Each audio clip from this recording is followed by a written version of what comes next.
Hello everyone, welcome है आपका इस वीडियो में। आज का हमारा क्वेश्चन है find sum of the following series. ये देखिए हमारे पास एक सीरीज गिवन है, इसका सम हमें कैलकुलेट करना है।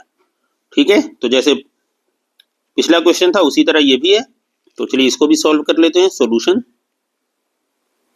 हम लिखेंगे वी हैव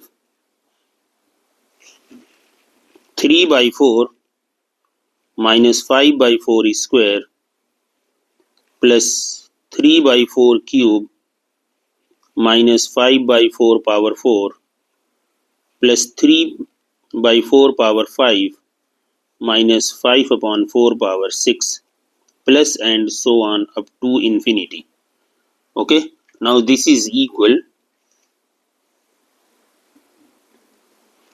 अब देखिए यहां पे भी हम क्या करेंगे, दो पार्ट में सीरीज को ब्रेक कर लेंगे। ओके, तो देखिए 3/4 ये वाला टर्म जो है हम एक साथ रखेंगे।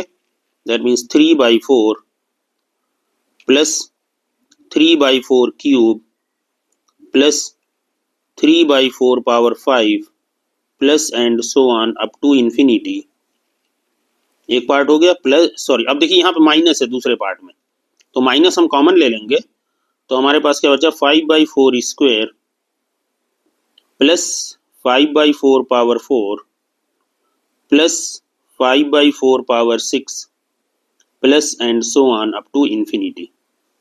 ठीक है, नाउ दिस इज इक्वल। अब यहाँ पे देखिए 3/4 कॉमन ले लीजिए। 3/4 अगर हम जब 3/4 कॉमन ले रहे हैं तो हमारे पास क्या बच रहा है 1 plus 1/4 1/4 square plus 1/4 power 4 plus and so on up to infinity minus यहाँ पे 5/4 स्क्वायर कॉमन ले लीजिए और ये हमारा हो गया 1 plus 1/4 square plus 1/4 power 4 plus and so on up to infinity. Okay, अब यहाँ पे देखिए ये पिछले क्वेश्चन से थोड़ा सा डिफरेंट कैसे हो गया। Now this is equal. अब यहाँ पे देखिए ये जो ज्योमेट्रिक प्रोग्रेशन बन रही है ये दोनों जगह सेम हो गई।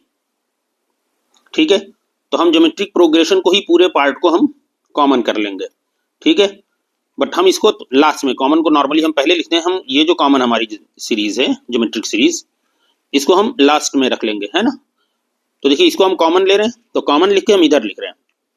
ठीक है, 1 plus 1/4 square plus 1/4 power 4 plus and so on up to infinity.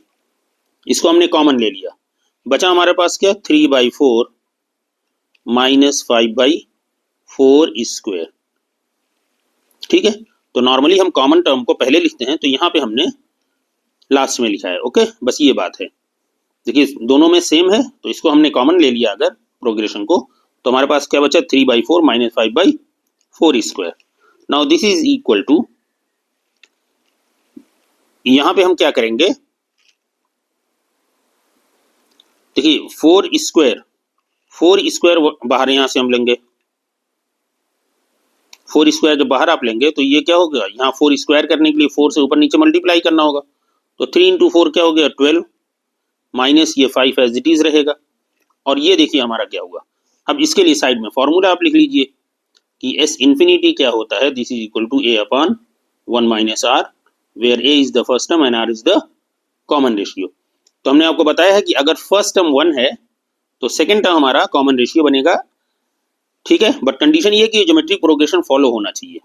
तो आप ये देख लीजिए सिंपली कि ये 1/4 स्क्वायर है और ये 1/4 पावर 4। तो देखिए स्क्वायर यहाँ हुआ, फिर स्क्वायर यहाँ हुआ, 2 का स्क्वायर 4 हुआ, यहाँ बना देखिए 4 स्क्वायर, देन 4 स्क्वायर का स्क्वायर हमने कर दिया। ठीक है, तो मीन्स 1/4 स्क्वायर हमारे पास यहाँ मल्टीप्लाई होता जा रहा है। ठीक है, तो हमारा कॉमन रेशियो क्या हो गया 1/4 स्क्वायर। ठीक, तो हम यहाँ पे अब लिख सकते हैं फॉर्मूला, यहाँ पे साइड में आपने लिख दिया। तो ए की वैल्यू हमारी 1 है अपॉन 1 माइनस, सॉरी ए की वैल्यू हमारी 1 है 1 माइनस 1/4 स्क्वायर। ठीक है, ये हो गया। बस इसी को सिंप्लीफाई कर दीजिए, आपको आंसर मिल जाएगा। तो अब देखिए 1/4 स्क्वायर क्या हो गया हमारा 16 और 12 माइनस 5 7/16, तो ये हो गया 7/16। इसको 4 स्क्वायर अभी रहने दीजिए, ये कटेगा भी इससे। अब यहाँ पे देखिए, अब आप डायरेक्ट समझ रहे होंगे। देखिए 4 स्क्वायर माइनस 1, तो 4 स्क्वायर 16 माइनस 1 15 होगा और ये 4 स्क्वायर ऊपर आ जाएगा, तो दैट मीन्स ये हो गया 4 स्क्वायर अपॉन 15 मीन्स ऐसे कर लीजिए 4 स्क्वायर माइनस 1, ताकि आपको बात समझ में आ जाए। तो अब देखिए क्या हुआ, 4 square cancel, now this is equal 7 और ये हमारे विद इन ब्रैकेट है 1/16 माइनस 1, तो 16 माइनस 1 क्या है 15, तो ये हो गया 7/15। यही हमारा फाइनल आंसर हो गया। ठीक है, तो उम्मीद है आपको ये क्वेश्चन भी समझ में आ गया। ठीक है, बस यहाँ पे ये देखिए, यहाँ पे हमें क्या हुआ, पूरी ज्योमेट्रिक प्रोग्रेशन ही दोनों जगह सेम आ गई, तो हमने उसको कॉमन ले लिया।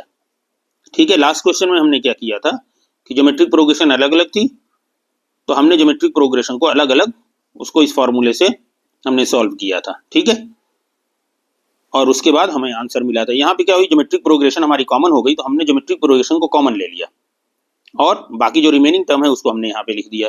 तो नॉर्मली हम क्या करते हैं, कॉमन हम पहले लिखते हैं, तो हमने यहाँ कॉमन बाद में लिखा है बस। ठीक है, तो उम्मीद है आपको सारी बातें समझ में आ गई होंगी। मिलते हैं अगली वीडियो में, गुड बाय।